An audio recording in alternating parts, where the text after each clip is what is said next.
Hello everyone, welcome back to Smart Brains. I am Srishti and today we will cover unit number 6 of our general elective Introduction to Indian Constitution. So हमने पहले के 5 units already cover कर लिए हैं and today we will cover unit number 6 which is our last unit for this general elective. Okay, so our unit number 6 is Center-State Relations and Decentralization. ये topic सिर्फ exams के लिए नहीं बल्कि समझने के लिए भी बहुत ज़रूरी है कि हमारी इंडियन एडमिनिस्ट्रेशन कैसे काम करती है। इंडिया एक फेडरल कंट्री है, मतलब यहाँ पावर सिर्फ एक जगह कॉन्सेंट्रेट नहीं होती, पावर सेंटर और स्टेट के बीच डिस्ट्रीब्यूट होती है। बट सिर्फ इतना ही नहीं, पावर और भी लोअर लेवल्स तक जाती है जिसे डिसेंट्रलाइजेशन कहते हैं। सो सबसे पहले हम लोग सेंटर और स्टेट के रिलेशंस को डिटेल में समझेंगे और देखेंगे कि सेंटर और स्टेट की पावर्स कैसे डिफाइंड है। इसके अंदर हम लोग 4 मेजर रिलेशंस को डिस्कस करेंगे। First is legislative relations, then administrative relations, then financial relations and lastly emergency provisions and control of centre over states. And then हम लोग डिसेंट्रलाइजेशन के बारे में बात करेंगे। सो सबसे पहले हम लोग देख लेते हैं लेजिस्लेटिव रिलेशंस। ये डिफाइन करता है कि सेंटर और स्टेट किस किस मैटर पे लॉज बना सकते हैं। इंडिया में कॉन्स्टिट्यूशन ने पावर डिस्ट्रीब्यूशन को क्लियर करने के लिए 7 शेड्यूल इंट्रोड्यूस किया है। इसमें 3 लिस्ट होती हैं, union list, state list and concurrent list. So first is our union list. इस लिस्ट में वो सब्जेक्ट्स आते हैं जो नेशनल इम्पोर्टेंस के होते हैं और जिस पे सिर्फ पार्लियामेंट मतलब सेंटर लॉ बना सकता है। फॉर एग्जाम्पल डिफेंस, अब हमारा नेशनल सिक्योरिटी सेंटर ही हैंडल करेगा ना, अलग अलग स्टेट्स थोड़ी अपनी आर्मी बना सकते हैं।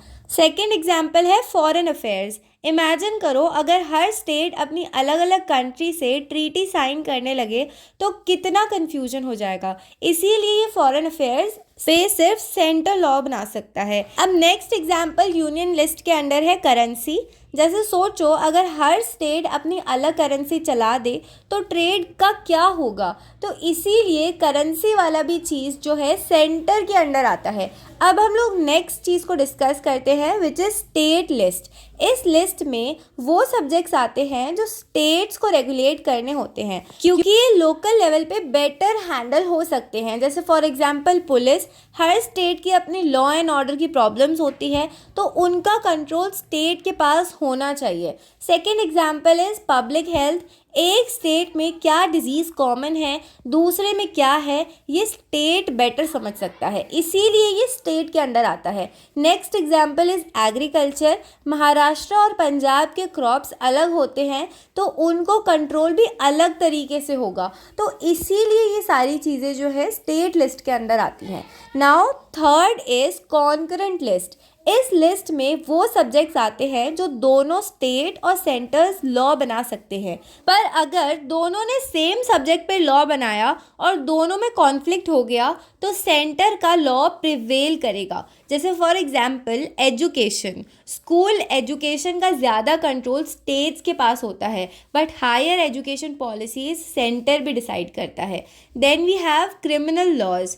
क्राइम्स तो हर जगह होते हैं तो दोनों के रूल्स अप्लाई होने चाहिए। Then forest and environment protection. State अपने एरियाज़ के फॉरेस्ट का ध्यान रखेगा but overall environment policy centre भी डिसाइड करेगा। अब देखते हैं इमरजेंसी सिचुएशन में सेंटर की क्या पावर होती है। नॉर्मल कंडीशंस में स्टेट लिस्ट वाले सब्जेक्ट्स पर सिर्फ स्टेट लॉज बना सकता है, बट अगर इमरजेंसी लग जाए तो सेंटर स्टेट लिस्ट पे भी लॉज बना सकता है according to article number 356 president's rule. Now we will see our next relation which is administrative relation, शासन संबंध। अब तक हमने देखा कि सेंटर और स्टेट में लॉ मेकिंग पावर्स कैसे डिवाइड होती है, लेकिन लॉज बनाना एक बात है, उनको इम्प्लीमेंट कौन करेगा ये डिफाइन करता है एडमिनिस्ट्रेटिव रिलेशंस। कॉन्स्टिट्यूशन में ये क्लियर नहीं लिखा कि सेंटर और स्टेट की एडमिनिस्ट्रेटिव कैसे वर्क करेगी, बट कुछ इंपॉर्टेंट प्रोविजंस दिए गए हैं जो इंश्योर करते हैं कि एडमिनिस्ट्रेशन स्मूथली चले। एग्जीक्यूटिव पावर का डिस्ट्रीब्यूशन। इंडिया में एग्जीक्यूटिव पावर शासन करने की शक्ति सेंटर और स्टेट्स के बीच इस तरीके से डिस्ट्रीब्यूट होती है। सेंटर लिस्ट के सब्जेक्ट्स पे स्टेट गवर्नमेंट का कंट्रोल होता है, यूनियन लिस्ट के सब्जेक्ट्स पे सेंटर का कंट्रोल होता है, कॉन्करेंट लिस्ट के सब्जेक्ट्स पे सेंटर और स्टेट दोनों काम करते हैं, बट कॉन्फ्लिक्ट में सेंटर का डिसीजन फाइनल होता है। Then we have second is centre का कंट्रोल स्टेट्स के ऊपर। कई तरीके से सेंटर का कंट्रोल स्टेट्स पर होता है, जैसे first is direction giving power, निर्देश देने की शक्ति। आर्टिकल नंबर 256, स्टेट को सेंटर के लॉज फॉलो करने पड़ेंगे। अगर कोई स्टेट सेंटर के लॉज को प्रॉपरली इम्प्लीमेंट नहीं कर रहा तो सेंटर उनको डायरेक्शन दे सकता है। Then we have article number 257, state अपनी पावर का मिसयूज़ नहीं कर सकता अगर उसे नेशनल इंटरेस्ट को नुकसान हो रहा है। फॉर एग्जाम्पल, अगर कोई स्टेट अपने बॉर्डर पे इलीगल ट्रेड होने दे रहा है और सेंटर को लगता है कि ये नेशनल सिक्योरिटी के खिलाफ है, तो सेंटर उसको रोकने के लिए डायरेक्शंस दे सकता है। Then we have delegation of power. Parliament चाहे तो अपनी कुछ एडमिनिस्ट्रेटिव पावर स्टेट को दे सकता है ताकि वो बेटर तरीके से काम करे। अगर कोई सब्जेक्ट यूनियन लिस्ट में है बट स्टेट को उसका लोकल इम्प्लीमेंटेशन बेटर समझ में आता है तो सेंटर उसको डेलीगेट कर सकता है। फॉर एग्जाम्पल, रेलवे एक यूनियन लिस्ट का मैटर है, लेकिन स्टेट गवर्नमेंट रेलवे पुलिस का काम हैंडल करती है ताकि लोकल लेवल पे लॉ एंड ऑर्डर मेंटेन रहे। Then we have emergency control under article number 356 president's rule. अगर स्टेट गवर्नमेंट फेल हो जाए अपनी ड्यूटीज़ फुलफिल करने में तो प्रेसिडेंट्स रूल लगाया जा सकता है। इस केस में स्टेट के एग्जीक्यूटिव पावर सेंटर ले लेता है। गवर्नर स्टेट गवर्नमेंट के काम देखता है सेंटर के डायरेक्शन में। जैसे फॉर एग्जांपल, अगर एक स्टेट में पॉलिटिकल क्राइसिस हो जाए और लॉ एंड ऑर्डर बिगड़ने लगे तो सेंटर उस स्टेट की गवर्नमेंट डिसमिस कर सकता है और डायरेक्ट रूल इम्पोज कर सकता है। Now let's C financial relations. अब तक हमने देखा कि सेंटर और स्टेट्स में लॉ मेकिंग और एडमिनिस्ट्रेशन की पावर कैसे डिस्ट्रीब्यूट होती है, लेकिन डेवलपमेंट, गवर्नेंस और वेलफेयर स्कीम्स चलाने के लिए पैसे भी तो चाहिए। इंडिया में टैक्स कलेक्शन और रेवेन्यू शेयरिंग का सिस्टम सेंटर और स्टेट के बीच वेल डिफाइंड है, जिससे हम फाइनेंशियल रिलेशंस कहते हैं। फर्स्ट इज टैक्सेशन पावर का डिस्ट्रीब्यूशन। कॉन्स्टिट्यूशन में टैक्स कलेक्ट करने का राइट भी सेंटर और स्टेट्स में डिवाइड किया गया है। ये डिवीजन आर्टिकल 268 से 293 में लिखा गया है। First one is union taxes. सिर्फ सेंटर कलेक्ट करेगा। ये वो टैक्सेस है जो सेंटर कलेक्ट करता है और मोस्टली उसको ही मिलता है। For example, income tax except agriculture income. अगर आप सैलरी अर्न कर रहे हैं तो उसका टैक्स सेंटर को देना पड़ेगा। या फिर जैसे कॉर्पोरेट टैक्स, कंपनीज जो प्रॉफिट अर्न कर रही हैं उनसे ये टैक्स सेंटर कलेक्ट करता है। कस्टम ड्यूटी, अगर कोई फॉरेन से माल इंपोर्ट एक्सपोर्ट करता है तो ये टैक्स लगता है। या फिर एक्साइज ड्यूटी, इंडिया में मैन्युफैक्चर होने वाले प्रोडक्ट्स पे लगाने वाले टैक्स जैसे alcohol, tobacco etcetera. Second is state taxes. सिर्फ स्टेट कलेक्ट करेगा। ये वो टैक्सेस है जो स्टेट कलेक्ट करते हैं और उन्हीं को मिलते हैं। For example, state excise duty जो अल्कोहल या लोकल प्रोडक्शन पर लगता है। सेकेंड इज प्रॉपर्टी टैक्स जो घर या लैंड पर लगता है। व्हीकल टैक्स, अगर आपने बाइक या कार ली है तो रजिस्ट्रेशन के वक्त स्टेट टैक्स चार्ज करेगा। या फिर एग्रीकल्चरल इनकम टैक्स, एग्रीकल्चर से होने वाली इनकम का टैक्स सिर्फ स्टेट कलेक्ट करेगा। थर्ड इज शेयर टैक्सेस, दोनों के बीच डिवाइड होंगे। कुछ टैक्सेस ऐसे होते हैं जो सेंटर कलेक्ट करता है बट स्टेट्स के साथ शेयर करता है। जैसे for example GST, goods and services tax. ये सबसे बड़ा रिफॉर्म है जो 2017 में आया, जिसमें पहले वाले अलग अलग indirect taxes, VAT, service tax etcetera हटा दिए गए और एक सिंगल टैक्स सिस्टम इंट्रोड्यूस किया गया। या फिर जैसे कि सीजीएसटी, सेंट्रल जीएसटी जो सेंटर को मिलता है, एसजीएसटी स्टेट जीएसटी जो स्टेट को मिलता है, आईजीएसटी इंटीग्रेटेड जीएसटी। अगर कोई गुड्स एक स्टेट से दूसरे स्टेट में जा रहे हैं तो ये टैक्स सेंटर कलेक्ट करता है और स्टेट्स में डिस्ट्रीब्यूट करता है। जैसे फॉर एग्जांपल अगर आप महाराष्ट्र में एक मोबाइल खरीद रहे हो तो जीएसटी का एक पार्ट महाराष्ट्र गवर्नमेंट को मिलेगा एसजीएसटी और एक पार्ट सेंटर को मिलेगा which is CGST. Now second is centre का फाइनेंशियल कंट्रोल स्टेट्स के ऊपर। सिर्फ टैक्स कलेक्शन ही नहीं, सेंटर के पास स्टेट्स के ऊपर फाइनेंशियल कंट्रोल भी होता है।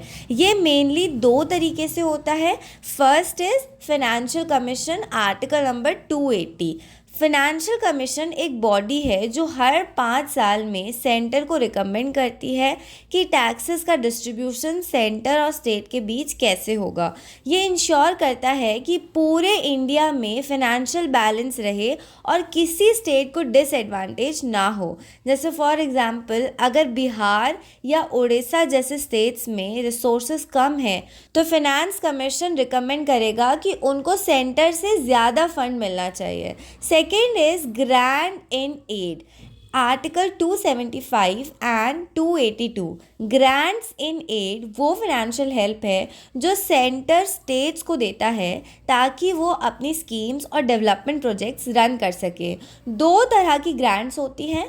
फर्स्ट इज स्टैट्यूटरी ग्रांट्स जो कॉन्स्टिट्यूशन के अंदर लिखा है, जैसे फॉर एग्जांपल ट्राइबल एरियाज के डेवलपमेंट के लिए fund. Second is discretionary grants जो सेंटर अपनी मर्जी से अलोकेट करता है स्टेट्स की नीड के बेसिस पर। जैसे फॉर एग्जांपल अगर कोई स्टेट नेचुरल डिजास्टर से अफेक्टेड है लाइक फ्लड्स इन असम तो सेंटर उसको एक्स्ट्रा फाइनेंशियल हेल्प दे सकता है। Third is borrowing powers loan लेने की शक्ति। स्टेट्स डायरेक्टली अनलिमिटेड लोन्स नहीं ले सकते। अगर एक स्टेट को लोन चाहिए तो उसको सेंटर की परमिशन लेनी पड़ती है अंडर आर्टिकल नंबर 293। इससे इंश्योर होता है कि स्टेट्स अननेसेसरीली ज़्यादा बोरो ना करें और फिनेंशियल क्राइसिस ना हो। जैसे फॉर एग्जांपल अगर तमिलनाडु को एक बड़ा इंफ्रास्ट्रक्चर प्रोजेक्ट लॉन्च करना है और उसके पास पैसे नहीं हैं तो वो सेंटर से परमिशन लेकर लोन ले सकता है। Now next topic is emergency provisions and centres control over states. अब तक हमने देखा कि सेंटर और स्टेट के बीच पावर, एडमिनिस्ट्रेशन और फिनेंसेस कैसे डिस्ट्रीब्यूट होते हैं, लेकिन अगर कभी कंट्री में क्राइसिस आ जाए तो क्या होगा। ऐसे टाइम पे सेंटर के पास स्पेशल पावर्स होती है जो नॉर्मल कंडीशंस में नहीं होती। ये पावर्स इमरजेंसी प्रोविजंस कहलाती है। इमरजेंसी के कौन से टाइप्स होते हैं? 3 प्रकार की इमरजेंसीज होती हैं। इंडियन कॉन्स्टिट्यूशन में 3 टाइप्स के इमरजेंसी के प्रोविजंस दिए गए हैं। First is national emergency, second is state emergency and third is financial emergency. National emergency under article 352 जब देश पर बाहर से या अंदर से बड़ा खतरा हो। सेकेंड इज स्टेट इमरजेंसी या फिर प्रेसिडेंट्स रूल अंडर आर्टिकल 356 जब एक स्टेट गवर्नमेंट फेल हो जाए। Third is financial emergency article number 360 जब देश की इकोनॉमिक कंडीशन खराब हो जाए। So now let's see national emergency in a bit detail. So national emergency is given under article 352. ये तब लगाई जाती है जब इंडिया की सिक्योरिटी पे खतरा हो, चाहे वो एक्सटर्नल वॉर हो या इंटरनल रेबिलियन हो। प्रेसिडेंट इसको डिक्लेयर करते हैं प्राइम मिनिस्टर के रिकमेंडेशन पर। इसके क्या इफ़ेक्ट्स होते हैं? सेंटर पूरा कंट्रोल ले लेता है स्टेट्स के ऊपर। फंडामेंटल राइट्स भी सस्पेंड किए जा सकते हैं एक्सेप्ट आर्टिकल 20 एंड 21। लोकसभा का टर्म एक्सटेंड किया जा सकता है, नॉर्मली 5 ईयर्स का होता है पर इमरजेंसी में बढ़ाया जा सकता है। जैसे फॉर एग्जांपल 1975 में इंदिरा गांधी ने नेशनल इमरजेंसी लगाई थी इंटरनल डिस्टर्बेंस के नाम पर। Now let's C state emergency presidents rule which is under article 356। जब स्टेट गवर्नमेंट अपनी ड्यूटीज़ फुलफिल नहीं कर पाती या स्टेट में कॉन्स्टिट्यूशनल मशीनरी फेल हो जाए तब सेंटर वहाँ प्रेसिडेंट्स रूल इम्पोज कर सकता है। इसके क्या इफ़ेक्ट्स होते हैं? स्टेट की legislative and executive power president के अंडर चली जाती है। गवर्नर स्टेट गवर्नमेंट के काम देखता है सेंटर के डायरेक्शन में। पार्लियामेंट स्टेट के लॉज बना सकता है। फॉर एग्जांपल, बहुत बार स्टेट्स में पॉलिटिकल इंस्टेबिलिटी होने पर प्रेसिडेंट्स रूल लगाया गया है। 1992 में उत्तर प्रदेश में बाबरी मस्जिद डिमोलिशन के बाद प्रेसिडेंट्स रूल लगाया गया था। Now let's C financial emergency under article 360। अगर देश की इकोनॉमी खतरे में हो या फाइनेंशियल स्टेबिलिटी गिर रही हो तो फाइनेंशियल इमरजेंसी लगाई जा सकती है। इसके क्या इफ़ेक्ट्स हैं? सेंटर स्टेट्स को फाइनेंशियल कंट्रोल के इंस्ट्रक्शंस दे सकता है। गवर्नमेंट एम्प्लॉयज़ की सैलरी रिड्यूस की जा सकती है। ऑल मनी बिल्स सेंटर के अप्रूवल से पास होंगे। जैसे फॉर एग्जांपल, अब तक भारत में कभी भी फाइनेंशियल इमरजेंसी नहीं लगी, लेकिन अगर कोई बड़ा फाइनेंशियल क्राइसिस आए लाइक 1991 का क्राइसिस, तो ये इम्पोज हो सकती है। नाउ लेट्स सी सेंटर का extra control during emergency. Emergency में सेंटर के पावर्स स्टेट्स के ऊपर बढ़ जाते हैं। Federal structure unitary single power system जैसे बन जाता है। पार्लियामेंट पूरा कंट्रोल ले सकती है। Now let's move towards our last topic, which is decentralization and local government. अब तक हमने देखा कि सेंटर और स्टेट्स के बीच पावर कैसे डिस्ट्रीब्यूट होती है, लेकिन और इम्पॉर्टेंट लेवल होता है लोकल गवर्नमेंट। इसको हम डिसेंट्रलाइजेशन कहते हैं। डिसेंट्रलाइजेशन का क्या मतलब होता है? डिसेंट्रलाइजेशन का मतलब है पावर और रिस्पॉन्सिबिलिटीज़ को लोअर लेवल्स तक ट्रांसफ़र करना, ताकि गवर्नेंस ज़्यादा इफेक्टिव और लोकल नीड्स के अकॉर्डिंग हो सके। पहले इंडिया में सिर्फ सेंटर और स्टेट गवर्नमेंट होती थी, लेकिन लोगों तक सरकार डायरेक्टली नहीं पहुंच रही थी। इस वजह से 73rd और 74th कॉन्स्टिट्यूशनल अमेंडमेंट्स लाए गए, जिसमें पंचायती राज रूरल और म्यूनिसिपैलिटीज़ अर्बन सिस्टम इंट्रोड्यूस किया गया। Panchayati Raj system 73rd amendment 1992 rural areas में गवर्नेंस बेटर करने के लिए पंचायती राज सिस्टम लाया गया। ये 3 टियर स्ट्रक्चर होता है। First is gram panchayat which is at village level. हर गांव में एक इलेक्टेड बॉडी होती है। Second is panchayat samiti which is at block level. ये ग्रुप ऑफ विलेजेस के लिए होती है। Third is zila parishad, district level, पूरा डिस्ट्रिक्ट हैंडल करता है। इसके क्या क्या की फीचर्स है? 5 साल का फिक्स टर्म होता है इलेक्टेड बॉडीज़ का। Reservation for SC ST and women 33% ensure किया गया है। ग्राम सभा हर विलेज में होती है, जिसमें लोग डायरेक्टली अपनी प्रॉब्लम्स रख सकते हैं। जैसे फॉर एग्जांपल, अगर किसी विलेज में रोड रिपेयर करवानी हो या पानी की प्रॉब्लम हो, तो लोग डायरेक्टली ग्राम पंचायत में बात कर सकते हैं इंस्टेड ऑफ स्टेट गवर्नमेंट के पास जाने के। Second is municipalities urban local government 74th amendment 1992। Cities और टाउन्स में गवर्नेंस के लिए म्यूनिसिपैलिटीज़ का सिस्टम बनाया गया। इसमें भी 3 टियर स्ट्रक्चर होता है। फर्स्ट इज़ नगर पंचायत छोटी टाउन्स के लिए। Second is municipal council medium size cities के लिए। थर्ड इज़ म्यूनिसिपल कॉरपोरेशन बड़ी सिटीज़ जैसे दिल्ली, मुंबई, कोलकाता के लिए। इसके क्या की फीचर्स हैं? मेयर और काउंसलर्स इलेक्ट होते हैं जो सिटी का डेवलपमेंट प्लान बनाते हैं। टैक्सेस कलेक्ट करने का राइट होता है, like property tax, water tax etcetera. Urban planning और सैनिटेशन के काम हैंडल करते हैं। जैसे फॉर एग्जांपल, अगर दिल्ली में पॉल्यूशन कंट्रोल करना है तो ये municipal corporation of Delhi MCD का काम होगा, ना कि स्टेट या सेंट्रल गवर्नमेंट का। So now let's see decentralisation का इम्पोर्टेंस। लोकल लेवल पे फास्ट डिसीजन मेकिंग होती है। लोगों की नीड्स को अच्छे से समझ के पॉलिसीज़ बनाई जाती हैं। सेंटर और स्टेट गवर्नमेंट का बर्डन कम होता है। So now conclusion. भारत एक फेडरल सिस्टम है जिसमें पावर, एडमिनिस्ट्रेशन और फाइनेंस को सेंटर, स्टेट्स और लोकल गवर्नमेंट्स के बीच डिस्ट्रीब्यूट किया गया है। Legislative, administration and financial relations define करते हैं कि सेंटर और स्टेट्स अपने रोल्स कैसे परफॉर्म करेंगे। इमरजेंसी प्रोविजंस क्राइसिस के टाइम सेंटर को एक्स्ट्रा पावर्स देते हैं। डिसेंट्रलाइजेशन से local government, Panchayati Raj and municipalities लोगों तक गवर्नेंस पहुंचाती है।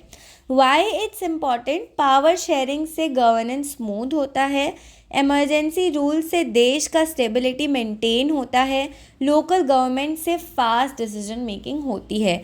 अगर सेंटर, स्टेट और लोकल बॉडीज़ मिलकर काम करें तो गवर्नेंस स्ट्रॉन्ग होता है और कंट्री का डेवलपमेंट तेज़ होता है। So we have completed our unit number 6. This was our last unit for this subject. So I hope आपको सारे के सारे units और सारी चीज़ें अच्छे से clear हो ही गई होंगी. Still if you have any doubts, feel free to ask me in the comment box. I will reply you as soon as possible. Thank you so much for watching and don't forget to subscribe to my channel.